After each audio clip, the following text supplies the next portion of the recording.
በቅርቡ እንደምናስታውሰው ከዚህ በፊት ኢትዮጵያ ውስጥ ያልነበረና አዲስ የግብር አይነት ይህም የንብረት ታክስ ወይም ደግሞ ፕሮፐርቲ ታክስ የሚባለው የግብር አይነት በህዝብ ተወካዮች ምክር ቤት ላይ ጸድቆ ወደ ስራ ገብቶ ነበር። ይህም በፌዴራል ንብረት ታክስ አዋጅ ቁጥር 1365/2017 ላይ በግልጽ ተቀምጦ እናገኛለን። ዛሬ በዚህ ቪዲዮ ላይ ይህ የንብረት ታክስ ወይም ደግሞ ፕሮፐርቲ ታክስ የምንለው የግብር አይነት እንዴት እንደሚሰላ እጅግ በጣም ቀላል በሆነ መንገድ አስረዳችኋለሁ። ውድ የቻናላችን ቤተሰቦች አብራችሁን ለቻናሉ አዲስ የሆናችሁ እንዲህ አይነት ወሳኝ ትምህርቶችን ለማግኘት ላይክ እና ሰብስክራይብ በማድረግ ጀምሩ። አሁን ቀጥታ ወደ ጉዳያችን። የንብረት ታክስን ለማስላት በመጀመሪያ ደረጃ ማወቅ ያለብን የቤት ከሆነ የምንሰራው የቤቱን ዋጋ ግምት ማወቅ አለብን። ምክንያቱም ይህን የዋጋ ግምት እንደመነሻ በመጠቀም ግብሩ ካልኩሌት ስለሚደረግ ማለት ነው።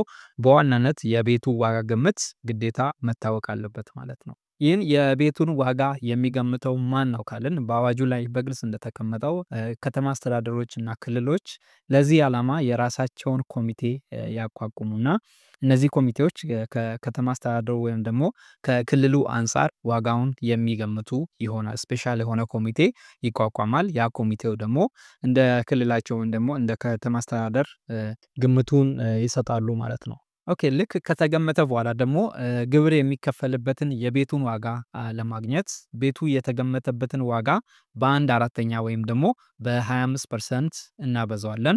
ከዛ በኋላ ተባዝቶ ከሚመጣው ላይ ግብሩ ይሰላል ማለት ነው። ሙሉ በሙሉ አንጠቀሙም ማለት ነው። ልክ ኮሚቴው ይገምታል። ከተገመተ በኋላ የዛ የተገመተበትን ዋጋ እንወስድና በ1/4 ወይም ደግሞ በ25% እናበዛውና ይሄ ተባዝቶ የመጣውን ውጤት ለግብር እንጠቀምበታለን ማለት ነው። በአዋጁ ላይ የተቀመጠው የንብረት ታክስ ምጣኔ ለቤት ከሆነ ዝቅተኛው ምጣኔ 0.1% ሲሆን ከፍተኛው ደግሞ 1% ነው የሚሆነው ማለት ነው። የቤት ከሆነ ቦታ ከሆነ ደግሞ ዝቅተኛው ምጣኔ 0.2% ነው። ከፍተኛው ምጣኔ ደግሞ 1% ይሆናል ማለት ነው። ስለዚህ የንብረት ታክስ ሲሰላ በመጀመሪያ ዓመት በዝቅተኛው ምጣኔ ተጀምሮ በ4 ዓመታት ውስጥ ከፍተኛ ጣሪያ ላይ መድረስ አለበት ማለት ነው። ለምሳሌ የንብረት ታክስ ለቤት ሲሰላ በመጀመሪያው ዓመት ዝቅተኛ ወለል 0.1% ያው አዋጁ ላይ እንደተቀመጠው 0.1% ስለሆነ ግብር የሚከፈልበትን የቤት ዋጋ በ0.1% በማባዛት ይሰላል ማለት ነው። ልክ ከተገመተ በኋላ ያን የተገመተውን ዋጋ በ25% ከተባዛ በኋላ ያ ከዛ የምናገኘውን በ0.1% እናባዛዋለን ማለት ነው። ይሄ ለመጀመሪያው ዓመት። ነገር ግን ለሁለተኛና ለሶስተኛ ዓመት ክልሎች ወይም ደግሞ ከተማ አስተዳደሮች በራሳቸው የማስከፈያ ምጣኔ በ0.1% እና በ1% መካከል ከክልላቸው ወይም ደግሞ ከከተማ አስተዳደራቸው አንጻር የማስከፈያ ምጣኔ ይወስናሉ። በዚህ ሬንጅ ውስጥ ሆነው ማለት ነው። በ0.1% እና በ1% መካከል በዚህ ሬንጅ ውስጥ ሆነው ራሳቸው የማስከፈያ ምጣኔ የማውጣት ስልጣን ተሰጥቷቸዋል ማለት ነው። ነገር ግን አራተኛው ዓመት ላይ በከፍተኛ የግብር ማስከፈያ ጣሪያ ማለትም በ1% ግዴታ ማስከፈል አለባቸው ማለት ነው። እስቲ ይሄን በምሳሌ እንመለከታለን። ኦኬ ይሄኛውን እስቲ ማይክሮሶፍት ኤክሴል ላይ ዳታውን ኦርጋናይዝ አድርገን እናስቀምጥና ከዛ በኋላ እንዴት እንደሚሰላ እናያለን።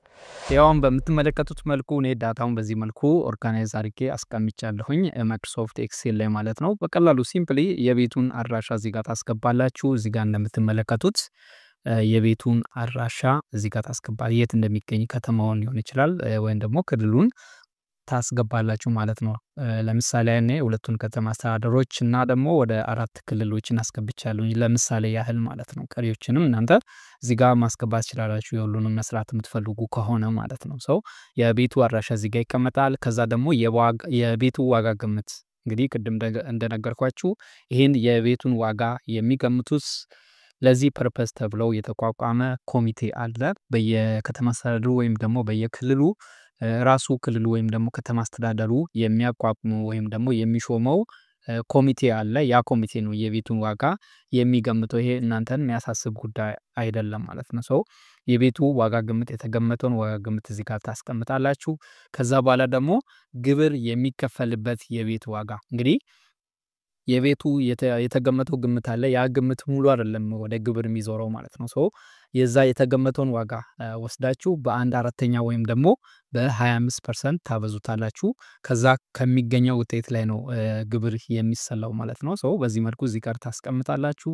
ከዛ በኋላ ደግሞ አዋጁ ላይ እንደተቀመጠው ጣሪያው መነሻው ጣሪያ 0.1% ነው። ከፍተኛው ደግሞ የመጨረሻው 4ኛ ዓመት ላይ 1% ነው የሚሆነው። ሁለተኛና ሶስተኛ ዓመት ላይ ደግሞ ክልሎቹ ወይም ደግሞ ከተማ አስተዳደሮቹ ራሳቸው በሚያወጡት የግብር ማስከፈያ ምጣኔ መሰረት የሚሆን ይሆናል ማለት ነው። ይሄን መነሻውና መድረሻውን በመጠቀም ራሳቸው አሬንጅ ያደርጋሉ፣ በራሳቸው ይወስናሉ ማለት ነው። ሁለተኛና ሶስተኛ ዓመት ላይ ግን መነሻው 0.1% ያው የቤት ከሆነ ማለት ነው መነሻው 0.1%፣ አራተኛ ዓመት ላይ ደግሞ 1% ይሆናል። በዚህ መሰረት ነው የሚሰራው ማለት ነው። በዚህ መልኩ ዳታዎቻችሁን ሲምፕሊ አሬንጅ ካደረጋችሁ በኋላ ቀጥታ ወደ ካልኩሌሽኑ መግባት ትችላላችሁ ማለት ነው። ለምሳሌ አሁን አዲስ አበባ ከተማ አስተዳደር ውስጥ የሚገኝ በአንድ ወረዳ ላይ የሚገኝ ቤት አሁን ያ ተገምቶ ኮሚቴው ገምቶ ያመጣውን ዋጋ ተወስዱና እዚህ ጋር ታስቀምጣላችሁ። ለምሳሌ ኮሚቴው የገመተው ቤቱን 12 ሚሊዮን ከሆነ በዚህ መልኩ ታስቀምጣላችሁ። ዋጋውን የተገመተው ዋጋ ለምሳሌ 12 ሚሊዮን ተገምቶ ከሆነ በዚህ መልኩ እዚህ ጋር ታስቀምጣላችሁ።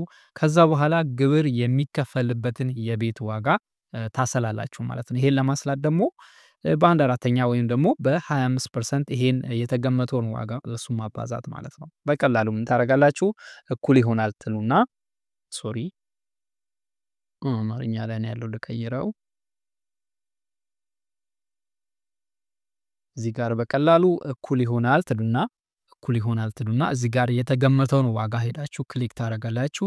እሱን ክሊክ እናደርጋለን። አሁን C7 ብሎኛል። ሲ ኮለመን እና ያው ኮለመኑ የኔ ዳታ ያለው ሲ ኮለመን እና 7ኛ ሮው ላይ ስለሆነ C7 ብሎኛል ማለት ነው። ቁጥሩን ዳይሬክትሊ መጻፍ ትችላላችሁ፣ ችግር የለውም። ግን ኖርማሊ ሄዳችሁ ክሊክ ብታደርጉ ሪከመንድ ይደረጋል ማለት ነው። እሱን ክሊክ ካደረጋችሁ በኋላ ታይምስ ትሉና በ25% ማባዛት ማለት ነው። 25% አለቀ። አሁን ምንድን ያደረግነው የተገመተውን ዋጋ ግምት በ25% አባዛን፣ ወይም ደግሞ ይሄን የተገመተውን ለአራት ማካፈልም ትችላላችሁ። ያ ነው ሪዛልቱ ማለት ነው። መጨረሻ ላይ ኢንተር ማለት ነው። አለቀ። ይሄው ስንት ሆነ? 3 ሚሊዮን ሆነ ማለት ነው። ከዚህ ላይ ነው አሁን ግብር የሚሰላው ማለት ነው። አጠቃላይ የተገመተው 12 ሚሊዮን ነበረ። ግብር የሚከፈልበትን የቤት ዋጋ ካልኩሌት ስናደርግ ደግሞ 3 ሚሊዮን ሆነ ማለት ነው። አሁን ቀጥታ ወደ ካልኩሌሽኑ እንገባለን። አሁን ለመጀመሪያው ዓመት የሚከፈለውን የግብር መጠን ሲሰላ በ0.1% ስለሆነ የሚጀምረው ምን ታደርጋላችሁ? እዚህ ጋር ሴሉ ላይ ሄዳችሁ ክሊክ ታደርጉና እኩል ይሆናል። ከዛ በኋላ ይሄ ግብር የሚከፈልበትን አሁን ካልኩሌት አድርገን ያገኘነውን እሱን ሄዳችሁ ክሊክ ታደርጋላችሁ። ከዛ በኋላ ታይምስ ትሉና 0.1% ይሆናል ማለት ነው። አለቀ። ይሄ ለመጀመሪያው ዓመት መነሻው ስለሆነ ማለት ነው። ይሄ ግዴታ ነው። ከ0.1% በታች መሆን አይችልም ማለት ነው። ይሄን ክሊክ ካደረጋችሁ በኋላ በ0.1% ታባዛላችሁ። ከዛ በኋላ ኢንተር ማለት ነው። ኢንተር ይኸው በምትመለከቱት መልኩ ስንት ሆነ? 3000 ብር ሆነ ማለት ነው። 3000 ብር ማለት የ3 ሚሊዮን 0.1% ከተባዛ በኋላ የሚመጣው ሪዛልት ማለት ነው። ለመጀመሪያው ዓመት ከዚህ ከ3 ሚሊዮኑ 3000 ብር የሚከፈለው የግብር መጠን ይሆናል ማለት ነው። አሁን እዚህ ጋር ነው ማለት ነው ጥንቃቄ የሚፈልገው። ሁለተኛና ሶስተኛ ዓመት ካልኩሌት ሲደረግ ፊክስድ የሆነ ሬት ላይኖር ይችላል ማለት ነው። ምክንያቱም ከተማ አስተዳደሩ ወይም ደግሞ ክልሉ ራሱ ስለሆነ ሬቱን የሚያወጣው ማለት ነው። በ0.1% እና በ1% መካከል በሆነ ሬንጅ ውስጥ ራሳቸው ይወስናሉ ማለት። ለምሳሌ ይሄ በአዲስ አበባ ከተማ አስተዳደር ውስጥ የሚገኝ ቤት ነው ብለናል። ለምሳሌ የአዲስ አበባ ከተማ አስተዳደሩ በሁለተኛ ዓመት ላይ በ0.4% ይሰራል ማለት ይችላል። ለምሳሌ በ0.4 ወይም በ0.3% ይሰራልኝ ካለ ምን ታደርጋላችሁ? እኩል ይሆናል ትሉና እኩል ይሆናል። ከዛ በኋላ እዚህ ጋር በ25% ያሰላነውን ሄደን ክሊክ እናደርጋለን። ከዛ በኋላ ታይምስ እንልና 0.3% አሁን እቺ 0.3% ምንድን ነች? ከተማ አስተዳደሩ የወሰነው ሬቱ ማለት ነው። እሱ የወሰነው ሬት ነው ማለት ነው። ለሁለተኛ ዓመት የተወሰነው በሁለተኛ ዓመት በዚህ በ0.3% አስከፍላለሁ ብሎ ከወሰነ እሱን ትወስዱና በዚህ በ25% ባሰለነው ታባዛላችሁ። ከዛ በኋላ ኢንተር እንላለን። አለቀ። ይሄ ለሁለተኛው ዓመት የመጀመሪያው ዓመት 3000 ነበረ። ለሁለተኛው ዓመት ደግሞ 9000 ብር። ለሶስተኛ ዓመት ደግሞ አሁንም ለምሳሌ በ0.5% ይሰራልኝ በሶስተኛ ዓመት ወይም ደግሞ በ0.7% ይሰራልኝ ካለ ምን ታደርጋላችሁ? እኩል ይሆናል ትሉና እዚህ ጋር በ5% የተሰራውን እሱን ክሊክ ታደርጋላችሁ። ከዛ በኋላ ታይምስ እንልና መተን እዚህ ጋር 0 የተወሰነውን በታክስ ሬት ማስገባት ማለት ነው። 0.7 ለምሳሌ በሶስተኛ ዓመት 0.7% ይሰራልኝ ካለ በዚህ መልኩ ታስገባላችሁ። ከዛ በኋላ ኢንተር ማለት ነው። አለቀ። ይኸው 21,000 ብር ይሆናል ማለት ነው። ለአራተኛ ዓመት ደግሞ ግዴታ በ1% ነው ማክሲመም መሆን ያለበት። ይሄ ምንም አይነት ውሳኔ ቢፈልግ ነገር አለም ኦልሬዲ የተወሰነ ነገር ስለሆነ ምን ታደርጋላችሁ? ይሄን ክሊክ ታደርጋላችሁ። ከዛ በኋላ ታይምስ ትሉና ታይምስ ከዛ በኋላ 1% ከዛ በኋላ ኢንተር። ይሄው በምትመለከቱት መልኩ ስንት ሆነ? 30,000 ብር ሆነ ማለት ነው። አሁን እንመልከት። የመጀመሪያው ዓመት ላይ ይሄኛው የመጀመሪያው በ0.1% የተሰራው 3,000 ብር የሚከፈለው የግብር መጠን ይሆናል። ሁለተኛ ዓመት ላይ ደግሞ ቅድም እንዳሰላነው በ0.3% ስለሆነ የተሰራው 9,000 ብር ይሆናል። ለሶስተኛ ዓመት ደግሞ 21,000 ብር ይከፍላል። ለአራተኛው ዓመት ደግሞ 30,000 ብር ይከፍላል። ዝቅተኛው ስንት ነው? 3,000 ብር። ከፍተኛው በአራተኛው ዓመት ደግሞ 30,000 ብር ይሆናል ማለት ነው። በዚህ መልኩ ማስላት ይቻላል ማለት ነው። ኦኬ ለምሳሌ አሁንም ድሬዳዋ ከተማ ላይ የሚገኝ አንድ ቤት ለምሳሌ 9 ሚሊዮን ቢገመትና ያን 9 ሚሊዮኑን እዚህ ጋር የቤት ዋጋ ላይ እናስገባለን። ከዛ በኋላ ደግሞ ግብር የሚከፈልበትን የቤት ዋጋ ካልኩሌት ለማድረግ አሁን የተገመተውን የቤት ዋጋ ለአራት እናካፍላለን ወይም ደግሞ በ25% ማባዛት ነው እኩል ይሆናል። ይህን ክሊክ አድርገን ያው ምንም ልዩነት የለውም ቅድም ከሰራ ነው 5%። ከዛ በኋላ ኢንተር ይሄን ያህል ይመጣል። ይሄ ግብር የሚሰላበት የቤት ዋጋ ማለት ነው። ከዚህ ላይ ነው የምናሰለው ቀጣዮችን ማለት ነው። ለመጀመሪያው ዓመት 0.1% ነው የሚሆነው እኩል ይሆናል እንልና አሁን ያገኘነውን እሱን ሄደን ክሊክ እናደርጋለን። ከዛ በኋላ ታይምስ እንልና 0.1% ከዛ ኢንተር። ስለዚህ ለመጀመሪያው ዓመት ይሄ የቤት ባለቤት 2250 ብር ይከፍላል ማለት ነው በተገመተው ዋጋ መሰረት። ለሁለተኛ ዓመት እና ለሶስተኛ ዓመት ቅድም ከላይ እንዳየነው አስተዳደሩ ራሱ ይወስናል ማለት ነው የግብር ምጣኔውን ማለት ነው። በ0.1 እና በ1% መካከል ሆኖ ራሱ ይወስናል ማለት ነው። ስለዚህ እኩል ይሆነ። ለምሳሌ ለሁለተኛ ዓመት 0.4% ከወሰነ በ0.4% ሰበስባለሁ ብሎ ከወሰነ እኩል ይሆናል ትሉና ይሄን ካሁን 25%ን ሄዳችሁ ክሊክ ታደርጋላችሁ። ከዛ በኋላ ታይምስ 0.4% ከዛ በኋላ ኢንተር ማለት ነው። ስለዚህ በሁለተኛ ዓመት በተወሰነው ታክስ ሬት መሰረት 9,000 ብር ይከፍላል ማለት ነው። ለሶስተኛ ዓመት ደግሞ አሁንም በተወሰነው ውሳኔ መሰረት እኩል ይሆናል ትሉና ይሄን ክሊክ ታደርጋላችሁ። ከዛ በኋላ ታይምስ በሶስተኛ ዓመት ለምሳሌ 0.8% ይሰራልኝ ካለ በ0.8% ታበዙታላችሁ። ከዛ በኋላ ኢንተር ማለት ስንት ሆነ? 18,000 ብር ሆነ ማለት ነው።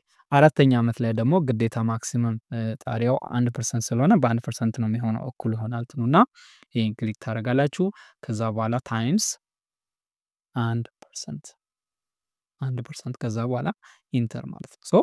አሁን በዚህ ከተማ አስተዳደር ውስጥ የሚገኝ ይሄኛው ቤት በተገመተው ዋጋ መሰረት በመጀመሪያው ዓመት 2250 ብር ይከፍላል። በሁለተኛው ዓመት ደግሞ 9,000 ብር፣ በሶስተኛ ዓመት 18,000 ብር፣ በአራተኛ ዓመት ደግሞ 22,500 ብር የቤቱን ግብር ይከፍላል ማለት ነው። በዚህ መልኩ ነው የሚሰላው። እጅግ በጣም ቀላል ነው። ከእናንተ የሚጠበቀው ምንድነው? የቤቱን ዋጋ የተገመተውን እሱን መውሰድ በ25% ማባዛት። ከዛ በኋላ ለመጀመሪያው ዓመት በ0.1% ማባዛት እዚህ ጋር ያገኘነውን 25%ቱን። ከዛ በሁለተኛና ሶስተኛ ዓመት ደግሞ አስተዳደሩ ወይም ደግሞ ክልሉ በሚወሰነው ታክስ ሬት መሰረት እሱን ወስዳችሁ ታበዙታላችሁ።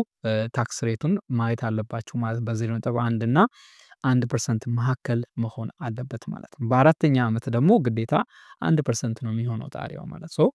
ከተማ አስተዳደሩ በዚህ መልኩ ይሰራል። ተመሳሳይ ነው ለኦሮሚያ ክልል ለምሳሌ ያስገባሁት ኦሮሚያ ክልል፣ አማራ ክልል፣ ደቡብ ኢትዮጵያ ክልል፣ ሲዳማ ክልል።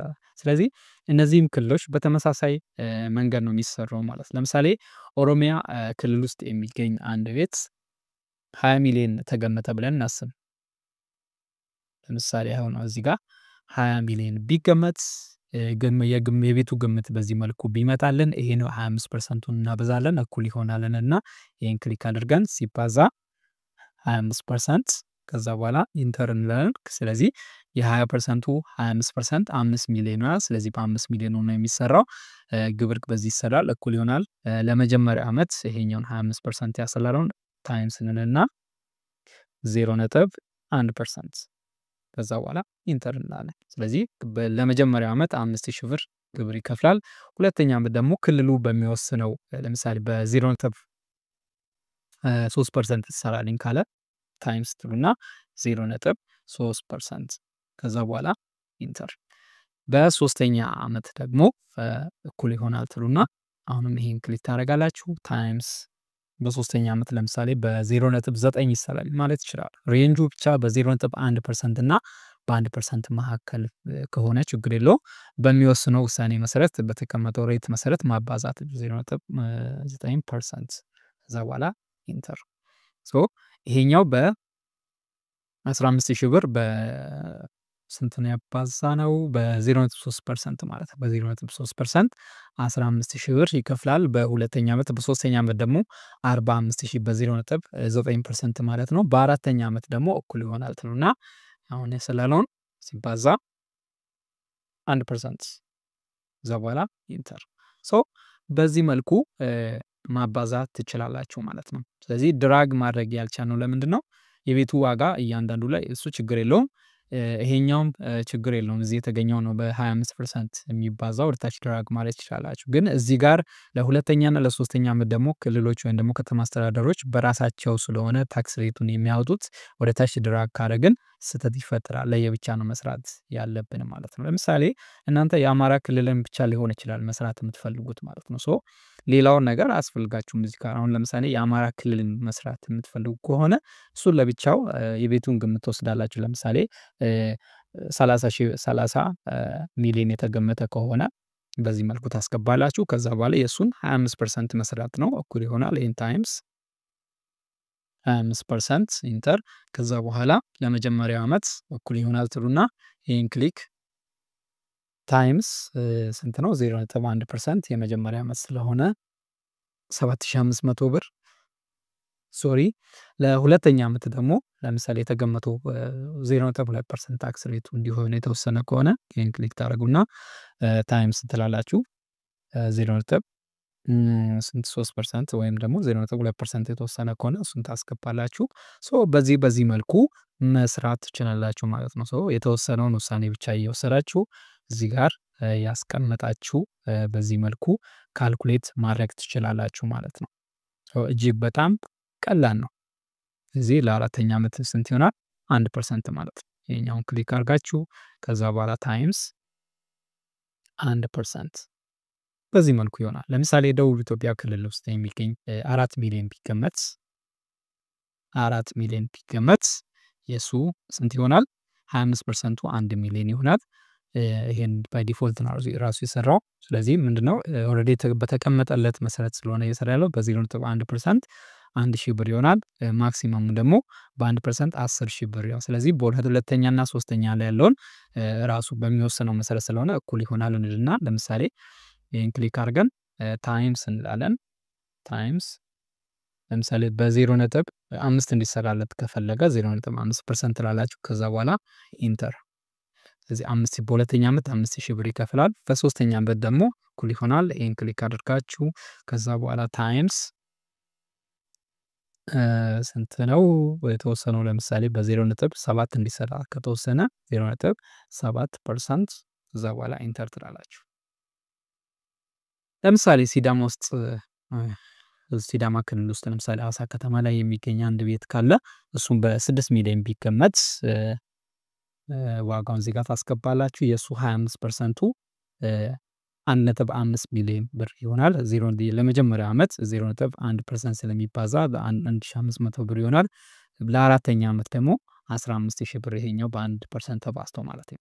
ለሁለተኛ ዓመት ደግሞ ለምሳሌ እኩል ይሆናል ክሊክ አድርገን ሲባዛ ለምሳሌ በ0.2% ይሰራ በሁለተኛ ዓመት ከተባለ በዚህ መልኩ ይሆናል 3000 ብር ይሆናል። ለሶስተኛ ዓመት ደግሞ ይሄኛው ታይምስ እንልና ለምሳሌ 0.8% ይሰራ ካለ በዚህ መልኩ ይቀመጣል። ስለዚህ በመጀመሪያ ዓመት 1500፣ ሁለተኛ ዓመት ላይ 3000፣ በሶስተኛ ዓመት ደግሞ 12000 ብር፣ በአራተኛ ዓመት ደግሞ ማክሲመሙ 15000 ብር። ስለዚህ በዚህ መልኩ የንብረት ታክስን ማስላት ትችላላችሁ። አሁን ያየነው የቤት ዋጋን እሱን በመውሰድ ነው ያየነው። የመሬትንም ከፈለጋችሁ በተመሳሳይ መልኩ ዳታዎቻችሁን በዚህ መልኩ ኦርጋናይዝ አድርጋችሁ ካስቀመጣችሁ በኋላ በተመሳሳይ መልኩ መስራት ትችላላችሁ። ልዩነቱ የግብር ምጣኔው ላይ ይሆናል ማለት ነው። መነሻው እዚህ ጋር የቤት ከሆነ 0.1% ነበረ። የመጨረሻው ዓመት ላይ ወይም ደግሞ ከፍተኛ ምጣኔው 1% ነበረ። የመሬት ከሆነ ደግሞ የዝቅተኛው 0.2% ይሆናል። ማክሲመሙ ደግሞ 1% ነው። ይሄ ነው ልዩነቱ። ኦልሞስት ተመሳሳይ ነው አሰራሩ።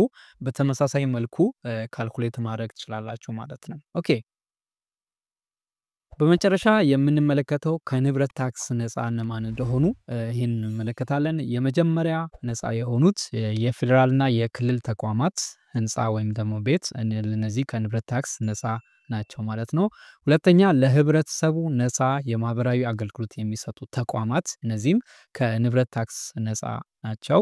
ሶስተኛ የእምነት ተቋማት ህንፃዎችና የመካነ መቃብር ቦታዎች፣ እነዚህም ከንብረት ታክስ ነፃ ናቸው።